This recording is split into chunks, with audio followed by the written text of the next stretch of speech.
6월 14일 수요일 정봉주의 품격시대 첫 번째 이슈 들어가겠습니다.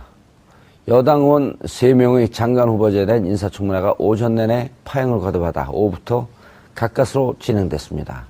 분위기가 살벌합니다. 현역 국회의원이 인사청문회를 통과하지 못한 경우는 그동안 단 한 번도 없었는데요. 동료 의원도 안 봐준다. 현역 불패 신화가 이번에 깨지는 걸까요?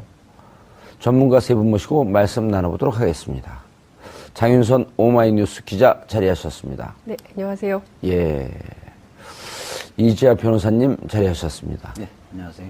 예. 차재현 교수님 또한 자리하셨습니다. 안녕하세요. 예. 제가 왜 저렇게 점잖게 시작하는지 모르죠? 네. 인사청문회 때에서 열받은 것 때문에 그런 게 아니라 감기가 걸렸어요.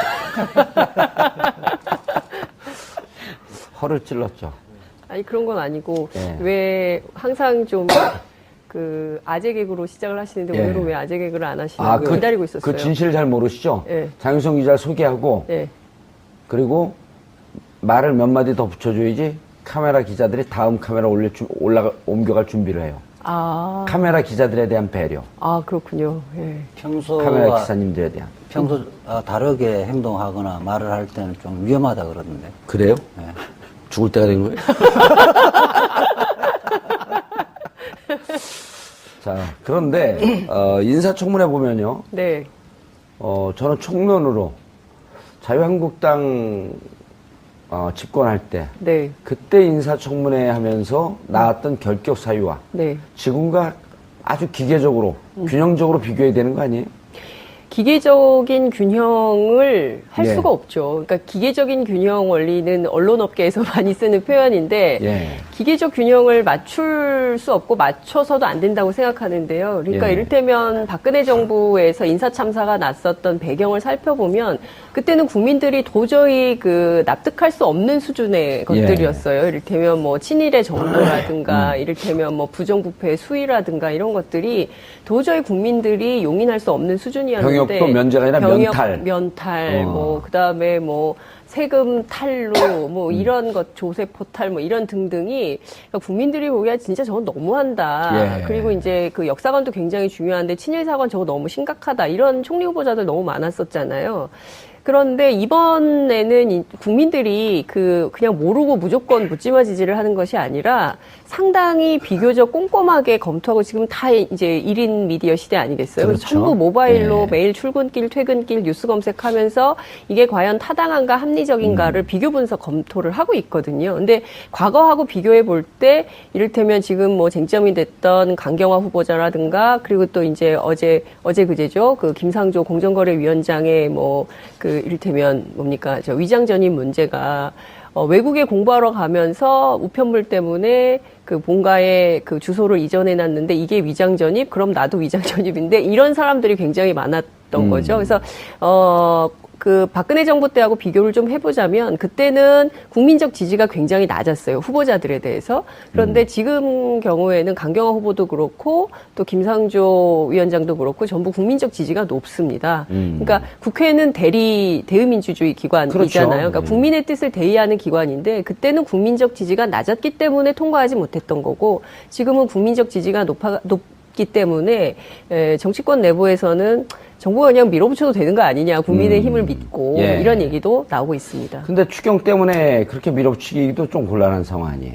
근데 추경이 걸려있긴 한데 추경도 마찬가지예요. 이게 예. 일자리 예산이거든요. 예. 그러니까 우리 이제 육아 문제 또 경력 단절 여성 특히 이제 청년 실업 문제 그리고 이제 일자리가 너무 나쁜 일자리인데 좋은 일자리를 많이 만들어서 구체적으로 이제 양극화를 해소하고 경제민주화를 하자는데 반대하는 국민이 어디가 있습니까? 예. 그래서 우리 국민들 모두가 일자리 예산도 찬성하고 있거든요. 결과적으로 보면 자유한국당이 제가 보기에는 스텝이 꼬여도 많이 꼬이고 있다. 이런 말씀을 좀 드리고 싶습니다. 이지아 변호사님, 예. 한때 또 국회의원 될 뻔했던 분 아니에요? 예, 그리고 한때 또 변협이 아니라 민변 회장도 될 뻔했던. 예, 예. 주로 뻔했던. 그런데 지금 장 기자님 저 말씀을 들으면 네. 저런 얘기를 왜 기자가 얘기하죠?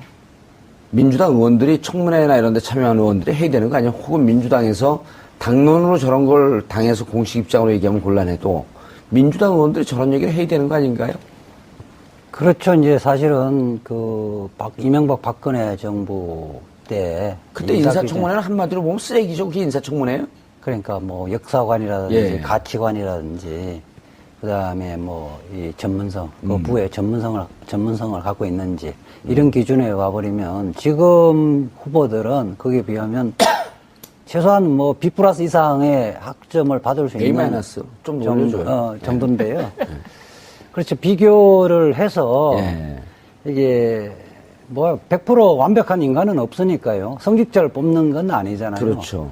그 기준에 비춰봤어도 비교적 장관직을 수행하는데 문제가 있는지 없는지를 비교를 했어야 되는데 지금 여당 인사청문위원들은 너무 이렇게 점잖게 자기 관리만 하는 것 같아요. 그러니까요. 거기가 더 문제예요. 제가 보기엔 대통령하고 청와대는 그 장관 또 후보자들은 막 어떻게 나라를 새로 세워보려고 길을 쓰고 노력하고 있는 거 아니에요? 그렇죠. 대체적으로 지금 후보자들이 50대 중후반부터 60대까지 포진되어 있는데 기준 자체는 평가의 기준은 그 시대 예컨대 논문을 90년, 2000년 썼다면 그 시절에 학계에서 기본적인 평가 기준에 부합하느냐 그렇지 않느냐. 그렇죠. 그 기준을 갖고 해야 되는데 2017년 현재 기준을 갖고 그 논문의 지금 표절 문제를 예. 판단하기는 곤란하거든요. 예. 어릴 때부터 장관 앞으로 되겠다고 생각해서 관리하는 사람은 없을 거라는 거예요. 그러니까요. 아니, 그리고 차재현 교수님. 예. 길을 가는데 장관 후보자가, 복도를 들어오는데 우측 통행을 하고 있어요. 그런데 장관 후보자 검증하면서 저 사람 20년 전에, 15년 전에 좌측 통행한 사람입니다. 예. 좌측 통행 좌빨입니다. 문제 있어요. 이 기준이 안 맞잖아요. 우측 통행으로 바뀐 지 얼마 안 됐거든요. 그렇죠. 똑같은 이유예요. 예. 그러면은 예를 들어 2005년 이전에는 부동산 계약할 때 다운 계약이 일상화됐었단 말이에요. 부동산에서 권하고 세금 많이 난다고 집 살 사람이 다운해 주세요. 나 세금 많이 내기 싫습니다. 이게 의례적인 일이었잖아요. 그럼 그게 지금 잣대로 보게 되면 옳지 않지만 그때 관행이었던 걸 당신 다운 계약 쓰지 않았습니까? 당신 왜 10년 전에 좌측 통행했죠? 이런 거랑 똑같은 거 아니냐 이런 거죠. 그렇죠. 결국은 그래서 지금 앞서 우리 장 기자님 말씀하셨지만 지금까지 진행된 장관 예. 후보자들에 대한 청문 결과에 대해서 상당히 국민들이 그래도 그나마 여러 가지 좀 훈결이 있지만 예. 그럼에도 불구하고 적합하다는 의견이 훨씬 더 많은 이유가 바로 앵커께서 설명하신 예. 그 이유가 아닌가 하는 생각입니다. 사실 국민의 눈높이가 상당히 높아졌다고는 하지만 예. 그러나 지금 야당 의원들이 문제를 삼고 있는 여러 가지 기준 자체가 약간은 너무 지금 그 과거의 그런 그 시대적 그런 그 상황과 조금 동떨어진 측면이 있다. 조금 그러니까 야당의 입장에서 어떻게 보면 반대를 위한 반대의 예. 모습으로 비친 측면이 있기 때문에 국민들도 여기에 대해서 동의를 못하고 있는 게 사실인 거죠. 차 교수님, 이렇게 좀 청문회에 참여하는 장관 내정자들도 이렇게 좀 했으면 좋겠어요. 내가 예를 들어 내정자, 자유한국당 의원이에요. 차지원 의원이 위장 전입 하셨죠? 그럼 물어보세요. 위장 전입하셨죠? 위장 전입이요? 차 의원님, 깨끗해요? 한번 털어볼까요? 주민번호 쫙 얘기하고, 이름, 전화번호 쫙 얘기하고, 네티즌 여러분, 좀 털어주세요. 근데 자연인 차재원은 깨끗합니다. 예? 자연인 차재원은 깨끗한데, 예. 자유한국당의 의원들 중에는 그런 분들도 꽤 계시겠죠. 예. 어디서 웃음을 날리세요? 저하고 친해요? 대플레이에 너무 리얼하게 들어가신 것 같은데. 다운계약서 말이 나온 김에 예. 이야기를 하면 다운계약서도 두 가지가 있거든요. 예. 사실은 양도세를 적게 내기 위한 다운계약서는 재질이 굉장히 나쁩니다. 그런데 이제 처음에 집을 사면서 그때는 실제 거래 가격으로 신고해야 된다는 기준이 없었을 때 2006년 이전에는 그렇죠. 2006년 이전에는 이게 법무사한테 물어보면 표준 가격으로 신고를 통상적으로 합니다. 예. 하더라도 문제가 안 됩니다. 이렇게 해서 등록을 하거든요. 시가 이런 거 실제 거래된 게 아니고. 그리고 실질적으로 이해가 되네. 등록세, 취득세는 얼마 안 되거든요. 예. 양도세가 중요한 것이지. 그런 중간에, 경우에는 대부분 처음 집 살 때는 대부분 법무사가 권유한 대로 했을 거예요. 예. 저도 그렇게 했었으니까. 제가 했다는 거를 합리화시키는 건 아니니까. 예. 저는 2002년도에 집을 샀을 텐데 아마 노무현 대통령 후반기에 이 기준을 마련했을 겁니다. 아니, 그래서 저는 이제 뭐 이 따오기약서. 후보자들. 저도 스스로 양심 고백. 양심 고백을 해버렸네. 아니, 괜찮아요. 그런 걸 해야 돼요. 왜냐면 또 그 다운이란 말이 우리가 익숙한 게 우리 여기 그만둔 작가가 또 양다운 아니야. 아니, 이게 저는 코미디를 하는 게, 이 지금 청문회 보면 코미디 아니에요? 이게 불과 4년 전, 5년, 4년 전, 9년 전, 이때 청문회 때 보면은요, 정말 지정을 해도 저렇게 지정을 한 그 후보를 무슨 장관을 앉혀놓고, 무슨 위원장을 앉혀놓고 이랬단 말이에요. 국민들이 보면 TV를 안 봐요. 너무 심해갖고. 오늘 정우택 자유한국당 원내대표가 예. 기자 간담회를 하면서 하는 자료화면을 봤었는데요. 그런 말씀을 하시더라고요. 이렇게 막 임명할 것 같으면 왜 청문회 하라고 했느냐, 지금 물어 뜯으라고 던져놓고 하는 거 아니냐는 그런 말씀을 하시는데, 저는 그 생각이 들더라고요.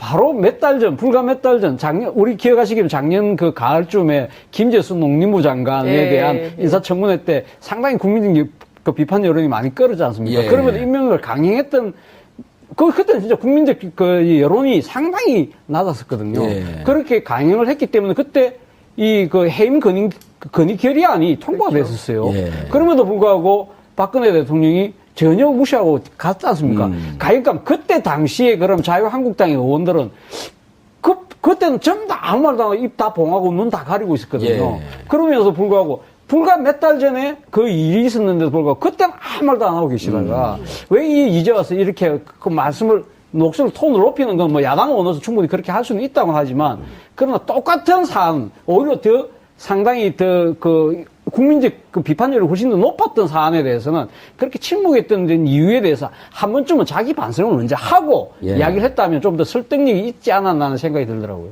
자기 반성을 할 정당으로 기대가 되세요? 그러니까 지지율이 낮은 이유가 거기에 예. 있는 거죠. 그러니까 지금 예. 지지율은 나와요? 지지율은 몇 프로 나오죠. 나와요? 지지율은 한 자리 뭐 숫자로 한 자리 지금 숫자로 나오고. 나오죠. 8%? 그러니까 많이 나오는 데는 한 14%까지는 나오는데 예. 그 적게 나오는 데는 7, 6 이렇게까지 떨어지고 있는 오늘 우리 방송 안 할 각오하고 한번 자유한국당 씹을까요? 한번 물어 뜯어봐?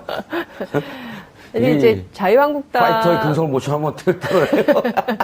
저는 이제 두 가지 측면을 좀 보고 싶은데 우선 그 여당 의원들이 말씀 주신 대로 그러니까 이를테면은 이제 과거에 당신들이 어땠느냐 이런 거를 공격하는 것도 이제 중요하고 그렇지만 이제 문재인 정부는 5대 그 조건에 대해서는 반드시 지켜나가겠다는 원칙을 세웠기 때문에 그걸 가지고 또 이제 물고 늘어지는 거죠. 물어뜯는 예. 경향이 있는 거거든요. 근데 이제 그것도 이런 거예요. 그러니까 치킨 한 조각, 빵 한 조각의 비유 이런 것을 그 청와대에서 비유를 한 바 있는데 이게 다 사연이 다르다는 거죠. 예. 그러니까 이제 국민들이 이해할 수 있는 수준이냐 아니냐, 이거는 익스큐즈가 되는 거냐 안 되는 거냐 이게 굉장히 중요한데 오히려 청문회를 거치면서 강경화 후보라든가 김상조 위원장 같은 경우에는 클리어해진 측면이 굉장히 많거든요. 그렇죠. 예. 그러니까 오히려 아이고, 국민들의 그럴만하네. 국민들의 공감을 많이 샀고. 그렇습니다. 예, 그럴 수 있다. 그리고 특히 이제 강경화 후보자 같은 경우에는 이제 친정부모 부양 문제와 관련해서 인기 폭발까지 된 거 아니겠어요? 여성분들에게. 그럼요. 네. 그러니까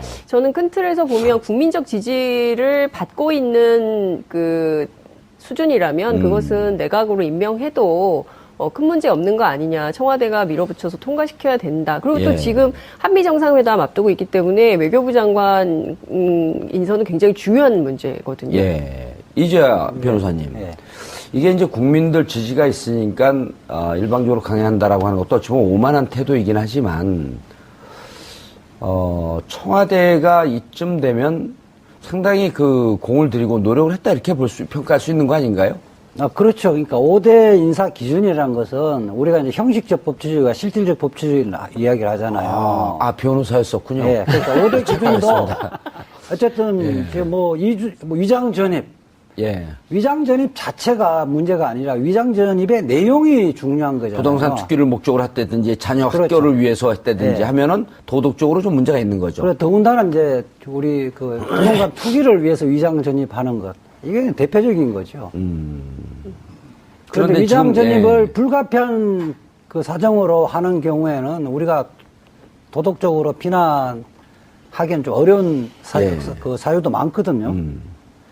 그렇게 봤을 때 지금 특히 강경화 후보 같은 경우는 국민의당까지 뭐 낙마를 그 반드시 낙마시켜야 된다고 보고 있는데 예. 지금 외교부에서 외교부 전직 장관들 장관 11명. 11명 11명이? 한 명 또 늘었어요? 반기문 외무장관까지 포함해서. 또 포함해서 예. 그리고 외교 관계 쪽에서 뭐 일하는 대부분의 사람들이 지지를 하고 있잖아요. 예. 저는 오히려 강경화 그러니까. 후보가 이 말하자면 그 비주류 쪽이어서 그쪽에서도 오히려 좀 좀 부적절하다는 지적을 할 줄 알았는데 오히려 그쪽에서는 모두가 지금 환영하고 있거든요. 예. 특히 외교부 같은 경우는 주류 비주류 이런 그 굉장히 강하죠. 편차 좀, 굉장히 편차 좀 강한데. 심하다 그러잖아요. 그럼에도 불구하고 아마 사상 유례가 없는 거죠. 사실상 전직 박근혜 정부 때 외교부 장관 외에 예. 전직 외교부 장관 거의 다 지금 지지를 하고 있거든요. 예. 이 변호사님. 예. 근데 그 명찰 똑바로 다니면 안 돼? 그 학교 다닐 때 명찰 삐딱하게 다니는 학생 같아고 제가 규율 제가 부장이었거든요. 지금 단 게 아니라 달아주시는 거예요. 근데 저는 이제 강경화 예. 후보자 같은 경우는 왜 이렇게 반대를 하느냐. 왜 그렇게 반대해요? 진짜 예, 그러니까 내심을 모르겠어. 예, 제가 너무 궁금해가지고 오늘 취재를 좀 해가지고 나왔는데요. 자유한국당이요? 예, 자유한국당의 경우에는 실제로 이분이, 그러니까 여성 인권에 대한 관심이 굉장히 많고, 특히 예. 이제 그 위안부 문제에 문제. 대해서 이제 적극적이고, 그리고, 구체적인 해결을 위해서 나설 가능성이 높은 거죠. 그리고 특히 아. 이제 그 지난 그 한일 위안부 협상에 대해서는 누가 보더라도 이것은 잘못된 협정이라고 주장을 하고 있기 때문에. 의아해 했다 이렇게 얘기했잖아요. 그렇죠. 본인도. 그리고 청문회 현장에서 이제 그 발언을 했기 때문에 이것은 재협상의 여지가 열리는 것이고 일본 측과 재협상을 해서 이것이 사실상 무의로 돌아갔을 때 박근혜 정부의 외교 참사, 외교 실패가 결국에는 자유한국당의 문제로 돌아올 수 있다는 것이죠. 그러니까 결과적으로는 자유한국당 입장에서는 지지율도 낮죠.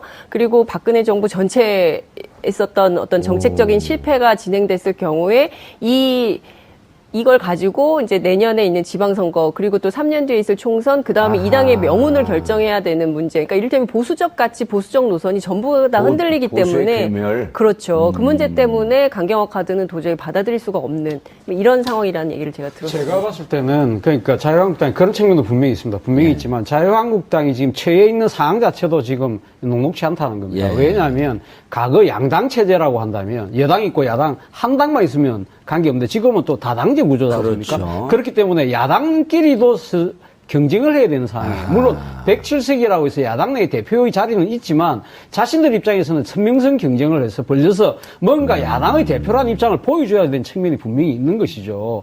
그리고 또 하나는 뭐냐면 지금 7월 3일날 전당대회 합니다. 예. 전당대회를 하기 때문에 당내 어느 계파들 사이에서도 온건한 목소리를 낼 수가 없는 거예요. 지금 전부 다 좀 더 강하게 내가 문재인 대통령에게 맞짱 뜰 수 있는 누군가가 돼야 되겠다는 생각이 너무 강한 거예요. 그렇기 때문에 이 강경화 후보자가 이번 지금 현재 발표된 그 청문회까지 한 1차 케이스에서는 어느 한 사람을 낙마를 시켜야만 우리의 존재감을 보여줄 수 있다는 그런 강박관념에 좀 상당히 빠져 있는 것도 측면이 있는 것 같아요. 선명야당 노선을 걷는 것은 사실이고요. 그래서 색깔론과 관련된 시비를 계속 붙고 있는 겁니다. 오늘도 이게 마찬가지고. 선명야당의 모습인가요? 그러니까요. 예. 아니 이 변호사님 예. 그 두 분의 얘기를 종합을 해보면 사실 한일 위안부 문제라고 하는 것은 우리 국가의 입장에서 대단히 중요한 문제 아니에요? 네. 그리고 설사 이것이 당의 입장에서는 다소 좀 문제가 있다고 할지라도 국가의 앞날 한일과의 관계에 있어서 이것을 재협상을 해야 된다고 한다면 과거에 우리가 잘못했더라도 우리가 잘못 협상했습니다. 인정하고 미래로 나가려고 하는 노력을 해야 되는데 저는 그것도 그거지만 그 친일의 후손들이 많기 때문에 자기 아버지 할아버지 세대 때 친하게 지냈던 일본을 공격하는 강경화 장관 이런 게 싫은 거 아닐까요? 뭐 부분적으로 그렇게 생각하는 사람 소수는 있을 텐데 다수는 아닐 거고요. 예. 기본적으로 자유한국당은 그렇게 보고 있는. 그러니까 자유한국당 소속의 대통령이 탄핵됐잖아요. 예. 사실은 그 자유한국당 자체도 탄핵된 거 그 해체돼야 되는 정도 아니에요, 그럼? 된 거거든요. 예. 왜 국민으로부터 탄핵을 받았는지를 생각하고 새롭게 출발해야 되는데 무조건 반대를 하면 선명한 것처럼 오해하고 있다는 거예요. 예. 오인하고 있다. 저는 그렇게 되어지면 점점 자유한국당은 국민으로부터 외면당할 수밖에 없다고 생각이 돼요. 저는 그것 또한 국민의당도 마찬가지인데 국민의당이 청문회 전국 들어오면서 호남이나 계속 지지율이 떨어지잖아요. 예. 5%까지 떨어졌다 그러더라고요. 자신들을 종전에 지지했던 한때는 예. 뭐 20몇 프로, 30%까지 지지했잖아요. 왜 국민의당을 지지했던가. 예. 그 사람들의 지지를 복원시켜야 되는데 그 사람들의 지금 뭘 원하는지를 잘못 판단하고 있다는 겁니다. 국민의당은 강경화 후보에 대해서 왜 그렇게 목숨 걸고 반대를 해요? 국민들은 찬성을 하고 있는데 국민의당이면 국민들의 뜻을 받아야 되는 거 아니에요?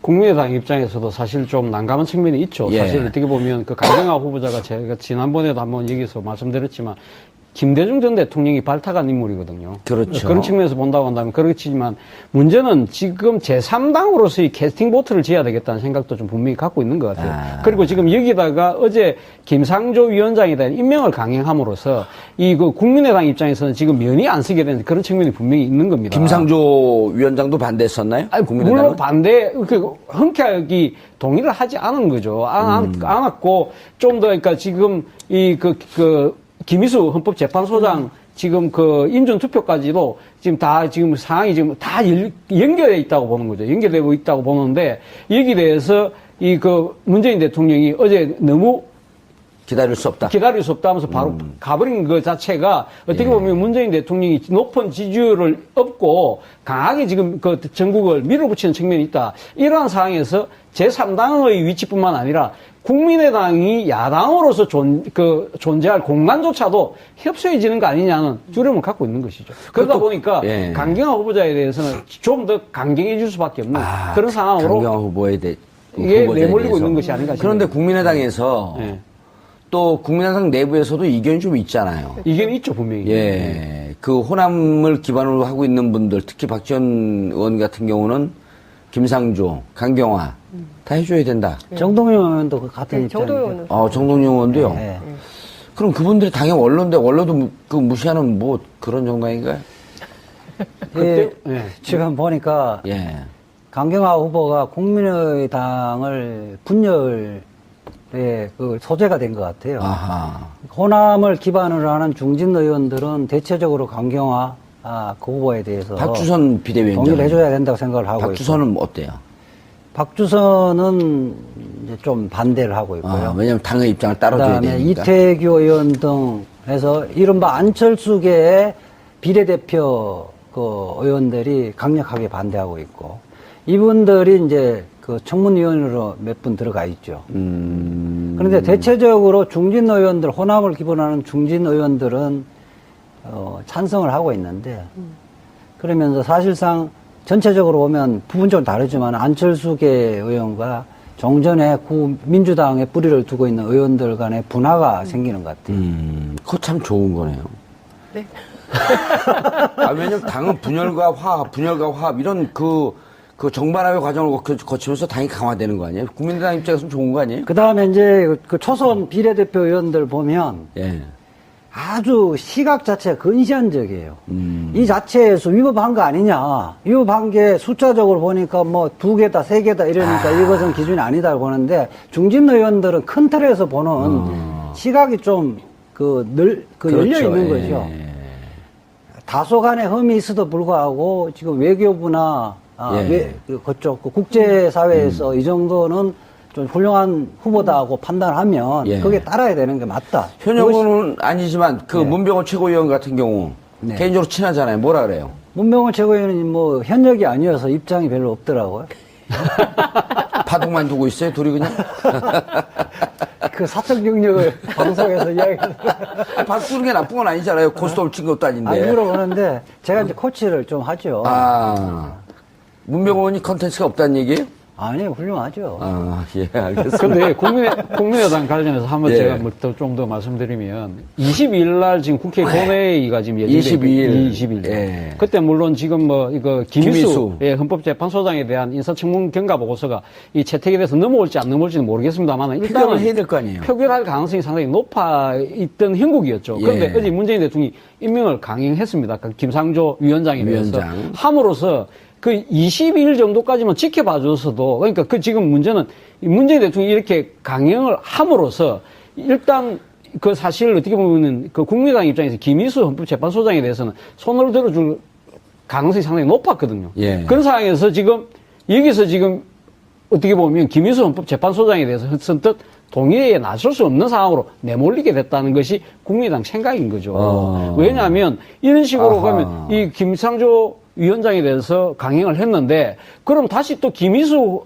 헌법재판소장 후보자에 있었는데 그때 무기명 표결을 하지 않습니까? 예. 그때 거기서도 가면 손을 들어주게 된다면 국민의당 입장에서는 완전히 여지가 없어진다는 거죠. 야당으로서 여지가 상당히 없을 가능성이 높다. 무기명 투표인데 누가 손을 들어준지 모르잖아요. 아니, 근데 어차피 지금 원내에서 분포로 보면 예. 민주당은 120석이니까 어차피 출석 가반수에 또 가반수 동의를 받으려고 한다면 어떤 식으로 국민의당이 동참을 해줘야 될 수밖에 없는 상황이라고 한다면 그러면 아하, 국민의당 그 입장에서는 전략도 중요하네요. 22일까지 이거 투표 끝나고 나서 하더라도 되는데 왜 이렇게 미리 강행을 하셨느냐에 왜 그런 대한 것 같아요? 예? 왜 그런 것 같아요? 문재인 대통령 입장에서는 상당히 상황이 엄중하다 생각을 하는 거죠. 그리고 문재인 대통령 입장의 생각에서는 이런 식으로 과거식의 그런 정치적인 계산에 의해서 이렇게 하지 뭐 않겠다. 이런 시간을 제고하는 것보다는 나는 내 원칙대로 가겠다는 생각이 아주 강하신 것 같아요. 저도 그 부분은 문재인 대통령이 잘하신 것 같고요. 그 김일수 그 후보 그 인준 예. 동의안이 뭐 본회 의결되면 저는 통과될 거로 봅니다. 국민의당이 지금 뭐 저 강경화 후보를 그 낙마시키지 않으면 그 동의 안 해주겠다고 하는데 김일수 후보 같은 경우는 진보 진영이나 호남 진영의 절대적 지지를 받고 있고요. 호남 분은 아니잖아요. 고창이죠. 오, 그래요? 호남권입니다. 강주 오, 고창이고 고창, 순창. 광주 광주 제일 고등학교 나왔는데 광주 일고를 광주일보. 나왔는데 오호. 뭐 지금 헌법재판소에서는 유일하게 예. 진보의 목소리를 내고 있었는데 그렇죠. 올팔 단체에서도 사실상 다 지지를 했잖아요. 만약에 여기에 그 부결되지면 이게 정치적 심판은 국민의당이 다 받게 되고요. 그렇게 되지만 알겠습니다. 공동분해된다고 저는 봅니다. 알겠습니다. 그러면 예. 22일까지 강경화 외무부 장관의 후보자에 대해서 강행을 할까요, 안 할까요? 22일까지. 그 전에 저는 그 승부수를 낼 가능성이 있다고 봅니다. 왜냐하면 이달 말에 한미 정상회담이 예정이 되어 있지 그럴 때는 않습니까? 바로 지금 합류해갖고 예. TF팀을 짜야 될 거 아니에요? 해야 될 일이 너무나 많은 것이죠. 그리고 사실은 이게 이제 원래 엠바고가 걸려 있었던 건데 백악관이 먼저 엠바고를 깨고 보도를 하는 바람에 어제 밤중에 이제 청와대 기자단이 난리가 나기도 했었는데 어찌됐든 이게 예정되어 있는 일정을 맞추려면 한국의 외교수장이 없는 가운데서 정상회담을 한다? 이게 대통령 입장에서도 굉장히 부담이 되는 엠바고 일이죠. 깬 내용이 뭐예요? 아니, 그러니까 이제 한미 정상회담 한다는 날짜. 날짜를 이제 공개를 먼저 해버린 거예요. 백악관에서 릴리즈를 며칠입니까? 해버려서. 그 오늘 보도가 다 29일 하고 29, 30 29, 이틀. 30. 예, 그래서 예. 북핵 문제까지 다, 의제도 다 이제 그러니까 의제도 다 릴리스를 했는데, 어찌됐든 중요한 것은, 그 여야 협치를 한다고 해놓고 이 협치를 파기하는 거냐, 야당을 무시하는 거냐, 뭐 이런 국내 정치의 주의 주장에 빠져 있기에는 문재인 대통령에게 시간이 너무 없다는 것이죠. 지금 북핵 문제도 그렇죠. 동북아 정세 풀어야 되죠. 한일 관계도 마찬가지죠. 그리고 지금 FTA 재협상 관련해서 미국 측의 요구도 있는 것이죠. 또 사드 문제도 풀어야 되죠. 이런 현안들이 다 있는데 국회에 계속 뭐 야당 무시, 협치 무시, 뭐 5대 원칙 준수 뭐 이런 것에만 발목 잡혀 있으면 정말 해야 되는 일들을 못하기 때문에 시간이 금이다. 이런 얘기를 하면서 일부는 밀어붙이면서 가는 것이고요. 그리고 김상조 위원장의 경우에 국민들이 보기에는 그다지 왜 자유한국당이 저러나 이해할 왜 수가 그래요? 없다. 근데 진짜 저도 잘 모르겠어요. 왜 그래요? 오늘 취재를 좀 해보니까 그 자유한국당 뒤에 늘 그랬듯이 기업, 재벌이 있는 거 아니냐. 일종의 이제 재벌의 이익과 관련해서 대변에 재벌 개혁 문제. 그러니까 저는 정말 그러니까 계속 이해가 안 되는데 자유한국당이든 국민의당이든 또 더불어민주당이든 정의당이든 국민을 대리해서 국회에 가 계시고 거기가 민의의 정당 아니겠어요? 근데 자유한국당의 의원들은 국민을 대변하는 게 아니라 늘 기업을 대변해요. 그리고 기업의 이익, 특히 이제 재벌의 이익을 대변해서 늘 문제가 됐었는데 이번에도 역시 김상조에 대해서 그렇게 반대하는 것은 우리 뒤에 재벌 있다. 이것을 스스로 고백하는 거 아니냐 이런 얘기가 여의도에 많이 떠돌고 있더라고요. 예. 실질적으로 구체적인 기업을 언급하는 경우도 있어요. 아하. 국회의원들 사이에서는. 예. 그래서 제가 인사청문 과정에서 아예 세게 붙어라 그런 얘기를 하고 근데 좀 부담은 되는 모양이더라고요. 그리고 또 근데 삼성 다 이제 그쵸. 삼성 이재용 부회장 같은 경우는 지금 8월 17일까지 이제 재판이 끝나고 네. 이게 뇌물죄냐 아니냐 하는데 또 뇌물죄에 관해서 예. 이상화 전화번호 스모킹 건까지 나오고 예. 재벌이 그냥 그 아주 진퇴양난의 그렇죠. 그 궁제 처한격 아니에요. 여기서 네. 이제 재벌에 대한 칼이 딱 들어가고 이러잖아요. 이재용 부회장이 뇌물죄가 유죄가 떨어지면서 그러면 재벌 개혁에 대한 분위기가 확 살거든요. 네. 근데 잘린 거예요. 삼성 주식은 계속 올라가잖아요. 지금 그렇기도 하고요. 예. 또 김상조 위원장이 오늘 기자들하고 일문일답 간담회를 했는데 그 자리에서 뭐 재벌 개혁을 뭐 급격하게 추진하지는 않겠다 이런 입장도 밝혔습니다. 그러니까 너무 떨지 마세요. 네. 그러니까 검찰개혁처럼 그렇죠. 할 수도 없고 하지는 않겠다고 이야기를 하는데 예. 아니 근데 그게 더 무서워요. 빨리 때려야지. 때릴똥 말똥 때릴똥 말똥. 재벌 개혁과 재벌 해체는 다른 거거든요. 김상조 그 위원장이 이야기하는 것은 법과 원칙에 따라서 집행을 하겠다는 취지지. 예. 그러니까 그리고 앞으로 이제 그 번 돈으로 일자리 만들어야지 왜 엄한 사람 말 사줘요. 그렇죠. 그거 아니에요. 간단한 맞습니다. 거예요. 예. 아니 78억 정도 도와줄 돈 있고 KBL 재단에 900억 넣을 돈 있으면 그거 갖고 비정규직 정규직으로 전환하는데 써야지. 누가 말 사달라 그랬어요? 그렇죠. 그러니까 김상조 위원장이 과거 참여연대 등 경제개혁센터에서 해왔던 그 시민운동 영역에서의 경제개혁 운동, 예. 경제민주화 운동의 내용도 그냥 그야말로 혁명적인 재벌 해체 운동 이 노선이 아니에요. 그러니까 일종의 이제 재벌개혁과 관련해서 온건적인 노선이거든요. 예. 그래서 소액주주 운동 이런 것들을 통해서 그 기업의 지배구조 개선을 하기 위한 운동에 포커스를 맞추고 있기 때문에 공정위원장으로 가서도 그와 관련된 방식으로 하지 않을까 싶습니다. 법을 지키는. 그렇죠. 예, 법을 준수하고. 그러니까 지금까지 보면 기업들이 사실은 정부로부터 특혜를 받고 정부하고 뒷거래를 하게 되면 기업 총수들이 문제가 됐던 구속되었던 총수들이 가석방으로 나오고 이런 거에 대해서 국민들이 분노하고 동의할 수 없다는 거 아닙니까? 그렇죠. 잘못하면 처벌을 받아야 되고 처벌받은 사람에 대해서 특별한 개인적인 혜택을 받으면서 특혜를 주지 말고 그리고 기업들이 번 돈이 있고 산해유보금이 많다고 한다면 국민들로부터 벌었기 때문에 그것을 갖고 일자리를 어떻게 또 만들 것인가 이런 거 고민하고 제도적 틀에서 그런 일자리 만드는 기업들이 더 기업 활동을 잘할 수 있게끔 도와주고 이런 거지 누가 언제 해체시킨다 그랬어요? 해체는 지들이 스스로 알아갖고 문제가 되면 이리 쪼개고 저리 쪼개고 그건 지들이 했던 거죠. 사실 공정거래위가 바로 말씀하신 그러니까 자본주의 사회에서의 반칙과 특권을 없애라는 예. 하나의 경제검찰이 공정거래위 아닙니까? 경제검찰. 예, 그렇죠. 오늘 밥값 하셨네. 그거 자주 쓰는 표현입니다. 그래요? 왜 여기서 처음 썼어요, 근데? 아니요, 아닌데? 저는 처음 썼지만 다른 우리가 분들이? 자주 접하는 표현이에요. 예. 자주 계속 혼자 써요. 그럼 자기 건 줄 아니까 그거. 아니, 경제검찰 조금은 좋네요. 우리 애급 빼고 예. 다 아시는 표현이라서. 그래요? 근데 어쨌든, 그러니까 김상조 위원장이 제가 생각했을 때는 아무튼 이 지금 공정거래위가 원래 제대로만 하면 진짜 그 반칙과 특권을 특권이 없는. 누리는 그런 업체들 입장에서는 상당히 무서울 수밖에 없죠. 그러나 예. 항상 말랑말랑했다는 거죠. 이번에 또 밝혀진 건 그 삼성물산 합병하는 과정에서 예. 그 뒤에 그 주식 처분해야 되는 거 1,000만 주 해야 되는데 500만 주 줄였지 않습니까? 예. 그때 당시에 친절하게 공정거래 부위원장이 삼성 그 사장을 삼성에 만나서 삼성하고 설명을 해주고. 예, 문자 받고 주고받고 예. 다 했지 않습니까? 이런 것들이 그런 걸 못하게 하려는 거죠. 그렇죠. 예. 그 바로 들어가는 부분이 바로 있는 거죠. 제대로 돌아가게 할 수 있는 책임자가 왔다는 부분을 야, 들어가는 이재하 거죠. 변호사님. 네. 공정거래위원장을 반대하는 이유도 또 찾았네요. 왜냐하면 지금 삼성 문제에 있어서 재판이 진행되고 있는데 당시 공정거래위원회에서 삼성물산 합병에 대해서 어떤 역할을 했는지 내부 조사가 들어가면 스토리가 정확하게 나오고 이재용 부회장 재판하는데 결정적 스모킹건이 여기서 또 나올 수도 있겠다. 그걸 나올 수 있죠. 나올 수도 있는데, 그거 일회성 사건뿐만 아니라, 예. 김상조 위원장은 저는 좀 높이 평가를 하는 게,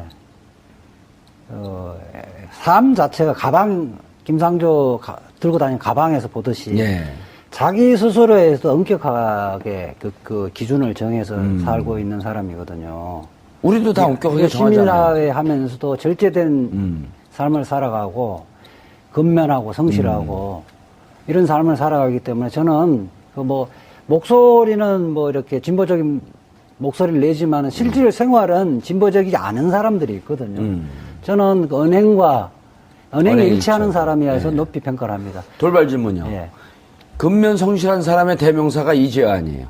왜 이 정부에서 안 부르죠? 저는 김상조 위원장에 비해서 예. 그렇게 절제된 삶을 살았다고 스스로가 절제 자랑할 수는 없어요. 절제 안 될 힘도 없잖아요. 그거 왜 안 부르지? 진짜 1기 부를 말고 때가 또 됐는데. 2기나 3기에 또 발탁될 수도 아, 있습니다. 예. 임기가 5년이기 때문에. 예, 임기 제가 아직 5년이니까. 젊습니다. 아, 그러세요? 삼촌이라 부를 뻔했네. 근데 김상조 위원장하고 이제 함께 일할 걸로 보이는 장하성 정책실장 있지 않습니까? 예. 이제 이분이 사석에서 굉장히 자주, 그리고 또 이제 언론 인터뷰에서도 하신 말씀이 뭐냐면, 재벌 총수 풀어준다고 해서 경제 활성화가 되냐. 그러니까 이를테면 이명박 정부 때, 누굽니까? 이건희 삼성 회장을 원포인트 사면을 해줬잖아요. 원포인트 풀자마자 며칠 만에 그 평창 올림픽 어쩌고저쩌고 네. 하면서 원포인트 사면했어요. 그러니까요. 며칠 만에. 예, 그런데 그러면 경제 활성화가 정말 됐냐 이거예요. 그러니까 한국 경제의 양극화는 더 심해지고, 그리고 경제 불평등 더 심화되고, 그리고 이제 소득 격차 더 심해졌는데 그것을 재벌 총수 사면해주면 되는 거냐? 절대 그런 거 하면 안 된다라는 주장을 했었거든요. 그렇기 때문에 김상조 공정위에서도 저는 그와 같은 원칙, 예. 반칙과 특권이 용인되지 않는 방향으로 가야 공정한 경제 질서가 제대로 잡힐 수 있다, 이런 생각을 좀 합니다. 알겠습니다. 너무 이렇게 점잖게 자기 관리만 하는 것 같아요. 그러니까요. 거기가 더 문제예요. 제가 보기엔 대통령하고 청와대는 그 장관 또 후보자들은 어떻게 나라를 새로 세워보려고 길을 쓰고 노력하고 있는 거 아니에요? 그렇죠. 대체적으로 지금 후보자들이 50대 중후반부터 60대까지 포진되어 있는데,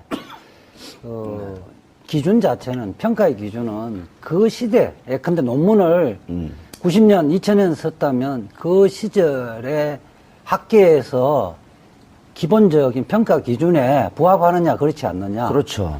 그 기준을 갖고 해야 되는데, 2017년 현재 기준을 갖고 그 논문의 지금 표절 문제를 예. 판단하기는 곤란하거든요. 예. 어릴 때부터 장관 앞으로 되겠다고 생각해서 관리하는 사람은 없을 거라는 거예요. 그러니까요. 아니, 그리고 차재현 교수님. 예. 길을 가는데 장관 후보자가, 복도를 들어오는데 우측 통행을 하고 있어요. 그런데 장관 후보자 검증을 하면서 저 사람 20년 전에, 15년 전에 좌측 통행한 사람입니다. 예. 좌측 통행 좌빨입니다. 문제 있어요. 이 기준이 안 맞잖아요. 우측 통행으로 바뀐 지 얼마 안 됐거든요. 그렇죠. 똑같은 이유예요. 예.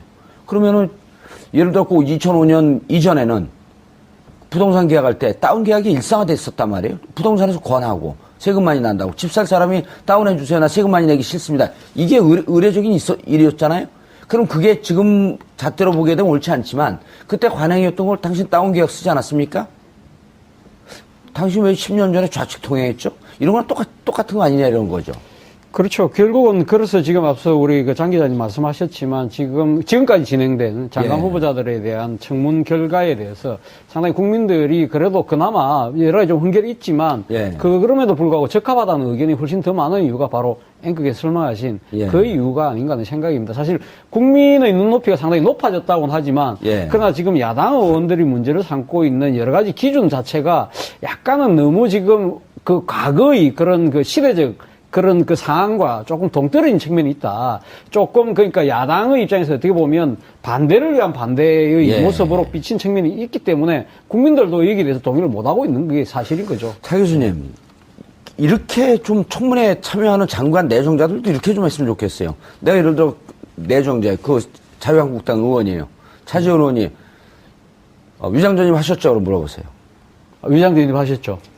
위장 전입이요? 차 의원님, 깨끗해요? 한번 털어볼까요? 주민번호 쫙 얘기하고 이름 전화번호 쫙 얘기하고 네티즌 여러분 좀 털어주세요. 검토를 하고 있거든요. 근데 과거하고 비교해 볼 때 이를테면 지금 뭐 쟁점이 됐던 강경화 후보자라든가 그리고 또 이제 어제 그제죠. 그 김상조 공정거래위원장의 뭐 그 이를테면 뭡니까 저 위장 전입 문제가 외국에 공부하러 가면서 우편물 때문에 그 본가에 그 주소를 이전해 놨는데 이게 위장 전입? 그럼 나도 위장 전입인데 이런 사람들이 굉장히 많았던 거죠. 그래서 그 박근혜 정부 때하고 비교를 좀 해보자면 그때는 국민적 지지가 굉장히 낮았어요. 후보자들에 대해서. 그런데 지금 경우에는 강경화 후보도 그렇고 또 김상조 위원장도 그렇고 전부 국민적 지지가 높습니다. 그러니까 국회는 대의민주주의 기관이잖아요. 그렇죠. 그러니까 국민의 뜻을 대의하는 기관인데 그때는 국민적 지지가 낮았기 때문에 통과하지 못했던 거고 지금은 국민적 지지가 높기 때문에 정치권 내부에서는 정부가 그냥 밀어붙여도 되는 거 아니냐. 국민의 힘을 믿고 예. 이런 얘기도 나오고 있습니다. 근데 추경 때문에 그렇게 밀어붙이기도 좀 곤란한 상황 아니에요? 근데 추경이 걸려있긴 한데 추경도 마찬가지예요. 이게 예. 일자리 예산이거든요. 예. 그러니까 우리 이제 육아 문제 또 경력 단절 여성 특히 이제 청년 실업 문제 그리고 이제 막 그 일자리가 너무 나쁜 일자리인데 좋은 일자리를 많이 만들어서 구체적으로 이제 양극화를 해소하고 경제 민주화를 하자는데 반대하는 국민이 어디가 있습니까? 예. 그래서 우리 국민들 모두가 일자리 예산도 찬성하고 있거든요. 결과적으로 보면 자유한국당이 제가 보기에는 스텝이 꼬여도 많이 꼬이고 있다. 이런 말씀을 좀 드리고 싶습니다. 이재하 변호사님, 예. 한때 또 국회의원 될 뻔했던 분 아니에요? 예, 그리고 한때 또 변협이 아니라 민변 회장도 될 뻔했던. 예, 예. 주로 뻔했던. 그런데 지금 장 기자님 저 말씀을 들으면 네. 저런 얘기를 왜 기자가 얘기하죠? 민주당 의원들이 청문회나 이런 데 참여하는 의원들이 해야 되는 거 아니에요? 혹은 민주당에서 당론으로 저런 걸 당에서 공식 입장으로 얘기하면 곤란해도 민주당 의원들이 저런 얘기를 해야 되는 거 아닌가요? 그렇죠. 이제 사실은 이명박 박근혜 정부 때 그때 인사청문회는 한마디로 보면 쓰레기죠. 그게 인사청문회예요? 그러니까 뭐 역사관이라든지 예. 가치관이라든지 그다음에 뭐 이 전문성, 그 부의 전문성을 갖고 있는지 이런 기준에 와버리면 지금 후보들은 거기에 비하면 최소한 뭐 B+ 이상의 학점을 받을 수 있는 A- 좀 올려줘요. 정도인데요. 그렇죠. 비교를 해서 예. 이게 뭐 100% 완벽한 인간은 없으니까요. 성직자를 뽑는 건 아니잖아요. 그렇죠. 그 기준에 비춰봤어도 비교적 장관직을 수행하는데 문제가 있는지 없는지를 비교를 했어야 되는데 지금 여당 인사청문위원들은 6월 14일 수요일 정봉주의 품격시대 첫 번째 이슈 들어가겠습니다. 여당 의원 3명의 장관 후보자에 대한 인사청문회가 오전 내내 파행을 거듭하다 오후부터 가까스로 진행됐습니다. 분위기가 살벌합니다. 현역 국회의원이 인사청문회를 통과하지 못한 경우는 그동안 단 한 번도 없었는데요. 동료 의원도 안 봐준다. 현역 불패 신화가 이번에 깨지는 걸까요? 전문가 세 분 모시고 말씀 나눠보도록 하겠습니다. 장윤선 오마이뉴스 기자 자리하셨습니다. 네, 안녕하세요. 예. 이재하 변호사님 자리하셨습니다. 네, 안녕하세요. 예. 차재현 교수님 또한 자리하셨습니다. 안녕하세요. 예. 제가 왜 저렇게 점잖게 시작하는지 모르죠? 네. 인사청문회 때에서 열받은 것 때문에 그런 게 아니라 감기가 걸렸어요. 허를 찔렀죠. 아니 그런 건 아니고 예. 왜 항상 좀 그 아재 개그로 시작을 하시는데 예. 오늘은 왜 아재 개그를 안 하시냐고 기다리고 있었어요. 그 진실을 잘 모르시죠? 예. 장윤성 기자를 소개하고 네. 그리고 말을 몇 마디 더 붙여줘야지 카메라 기자들이 다음 카메라 옮겨갈 준비를 해요. 아, 카메라 기자들에 대한 배려. 그렇군요. 예. 카메라 기사님들에 대한. 평소 다르게 행동하거나 말을 할 때는 좀 위험하다 그러던데. 그래요? 네. 죽을 때가 된 거예요? 자, 그런데, 인사청문회 보면요. 네. 저는 총론으로 자유한국당, 집권할 때, 네. 그때 인사청문회 하면서 나왔던 결격 사유와 네. 지금과 아주 기계적으로, 균형적으로 비교해야 되는 거 아니에요? 기계적인 균형을 할 예. 수가 없죠. 그러니까 기계적인 균형 원리는 언론업계에서 많이 쓰는 표현인데 예. 기계적 균형을 맞출 수 없고 맞춰서도 안 된다고 생각하는데요. 그러니까 예. 이를테면 박근혜 정부에서 인사참사가 났었던 배경을 살펴보면 그때는 국민들이 도저히 그 납득할 수 없는 수준의 것들이었어요. 이를테면 뭐 친일의 정보라든가 이를테면 뭐 부정부패의 수위라든가 이런 것들이 도저히 국민들이 용인할 수 없는 수준이었는데 병역도 면제가 아니라 면탈. 면탈, 뭐 그다음에 뭐 세금 탈루, 뭐 이런 것, 조세 포탈, 뭐 이런 등등이 그러니까 국민들이 보기에 진짜 저건 너무한다. 예. 그리고 이제 그 역사관도 굉장히 중요한데 친일 사건 저거 너무 심각하다. 이런 총리 후보자들 너무 많았었잖아요. 그런데 이번에는 국민들이 그냥 모르고 무조건 묻지마 지지를 하는 것이 아니라 상당히 비교적 꼼꼼하게 검토하고 지금 다 이제 1인 미디어 시대 아니겠어요? 그래서 그렇죠. 전부 모바일로 예. 매일 출근길, 퇴근길 뉴스 검색하면서 이게 과연 타당한가 합리적인가를 비교 분석 검토. 있었는데도 불구하고 그때는 아무 말도 안 하고 계시다가 왜 이제 와서 이렇게 그 말씀을 목소리 톤을 높이는 건 뭐 야당 언어에서 충분히 그렇게 할 수는 있다고 하지만 그러나 똑같은 사안 오히려 더 상당히 더 그 국민적 그 비판율이 훨씬 더 높았던 사안에 대해서는 그렇게 침묵했던 이유에 대해서 한 번쯤은 자기 반성을 먼저 하고 예. 이야기를 했다면 좀 더 설득력이 있지 않았나 하는 생각이 들더라고요. 자기 반성을 할 정도로 기대가 되세요? 그러니까 지지율이 낮은 이유가 거기에 예. 있는 거죠. 그러니까 지금 예. 지지율은 나와요? 지지율은 몇 나오죠. 프로 나와요? 지지율은 한 자리 뭐 숫자로 한 자리 지금 숫자로 나오고. 나오죠. 8%? 그러니까 많이 나오는 데는 한 14%까지는 나오는데 예. 그 적게 나오는 데는 뭐 7, 6 뭐 이렇게까지 떨어지고 있는 오늘 우리 방송 안 할 각오하고 한번 자유한국당 씹을까요? 한번 물어뜯어봐. 근데 이제 자유한국당 파이터의 근성을 못 쳐하면 어떻게 떨어요?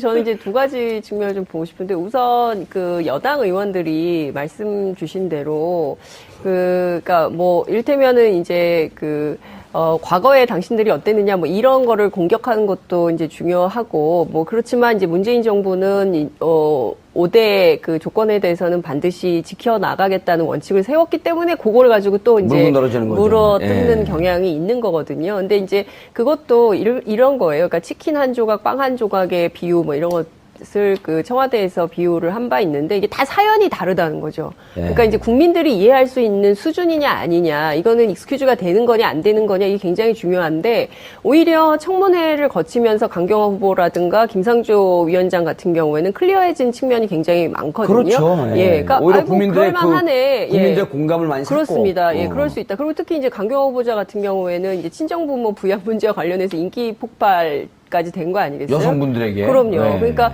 저는 큰 틀에서 보면 국민적 지지를 받고 있는 그 수준이라면 그것은 내각으로 임명해도 큰 문제 없는 거 아니냐. 청와대가 밀어붙여서 통과시켜야 된다. 그리고 또 예. 지금 한미 정상회담 앞두고 있기 때문에 외교부 장관 인선은 굉장히 중요한 문제거든요. 예. 이재하 변호사님. 예.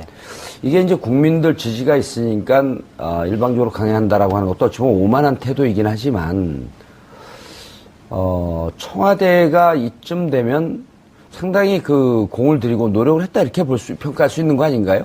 그렇죠. 그러니까 5대 인사 기준이라는 것은 우리가 이제 형식적 법치주의와 실질적 법치주의를 이야기를 하잖아요. 변호사였었군요. 예. 그러니까 5대 기준도 어쨌든 위장 전입, 예. 위장 전입 자체가 문제가 아니라 위장 전입의 내용이 중요한 거잖아요. 부동산 투기를 목적으로 했다든지 자녀 그렇죠. 학교를 위해서 했다든지 예. 하면은 도덕적으로 좀 문제가 있는 거예요. 근데 자연인 찾아오는 게 그답니다. 예? 자연인 찾아오는 게 그런데, 예. 뭐 자유한국당의 뭐 의원들 중에는 그런 분들도 꽤 계시겠죠. 예. 어디서 웃음을 날리세요? 저하고 친해요? 플레이에 너무 리얼하게 들어가신 것 같은데. 다운계약서 말이 나온 김에 예. 이야기를 하면 다운계약서도 두 가지가 있거든요. 예. 사실은 양도세를 적게 내기 위한 다운계약서는 재질이 굉장히 나쁩니다. 그런데 이제 처음에 집을 사면서 그때는 실제 거래 가격으로 신고해야 된다는 기준이 없었을 때 2006년 이전에는 그렇죠. 2006년 이전. 이전에는 이게 법무사한테 물어보면 표준 가격으로 신고를 통상적으로 합니다. 예. 하더라도 문제가 안 됩니다. 이렇게 해서 등록을 하거든요. 시가 이런 거 실제 거래된 게 아니고. 그리고 아, 실질적으로 이해가 되네. 등록세, 취득세는 얼마 안 되거든요. 예. 양도세가 중요한 것이지. 아, 그런 중간에, 경우에는 대부분 처음 집 살 때는 대부분 법무사가 권유한 대로 했을 거예요. 예. 저도 그렇게 했었으니까. 오. 제가 했다는 거를 합리화시키는 건 아니니까. 예. 저는 2002년도에 집을 샀을 텐데 아마 노무현 대통령 후반기에 이 기준을 마련했을 겁니다. 아니, 그래서 저는 이제 뭐 이 따오기 약속. 후보자들. 저도 스스로 양심 고백. 양심 고백을 해버렸네. 아니, 괜찮아요. 그런 걸 해야 돼요. 왜냐면 또 그 다운이란 말이 우리가 익숙한 게 우리 여기 그만둔 작가가 또 양다운 아니야. 아니, 이게 저는 코미디를 하는 게 이 지금 청문회 보면 코미디 아니에요? 이게 불과 4년 전, 5년 전, 4년 전, 9년 전 이때 청문회 때 보면은요. 정말 지정을 해도 저렇게 지정을 한 그 후보를 무슨 장관을 앉혀놓고 뭐 무슨 위원장을 앉혀놓고 이랬단 말이에요. 국민들이 보면 TV를 안 봐요. 너무 심해갖고. 오늘 정우택 자유한국당 원내대표가 예. 기자 간담회를 하면서 하는 자료화면을 봤었는데요. 그런 말씀을 하시더라고요. 이렇게 막 임명할 것 같으면 왜 청문회 하라고 했느냐, 지금 물어 뜯으라고 던져놓고 하는 거 아니냐는 그런 말씀을 하시는데, 저는 그 생각이 들더라고요. 바로 불과 몇 달 전, 우리 기억하시기로 작년 그 가을쯤에 김재수 농림부 장관에 예, 대한 예. 인사청문회 때 상당히 국민적 그 비판 여론이 많이 끌었지 않습니까? 예. 그러면서 임명을 강행했던, 그때는 진짜 국민적 그 여론이 상당히 낮았었거든요. 예. 그렇게 강행을 했기 때문에 그때 해임 건의 결의안이 통과가 됐었어요. 예. 그럼에도 불구하고 박근혜 대통령이 전혀 무시하고 갔지 않습니까? 그러니까 그때 당시에 그럼 자유한국당의 의원들은 그때는 전부 다 아무 말도 안 하고 입 다 봉하고 눈 다 가리고 있었거든요. 예. 그러면서 불구하고 불과 몇 달 전에 그 일이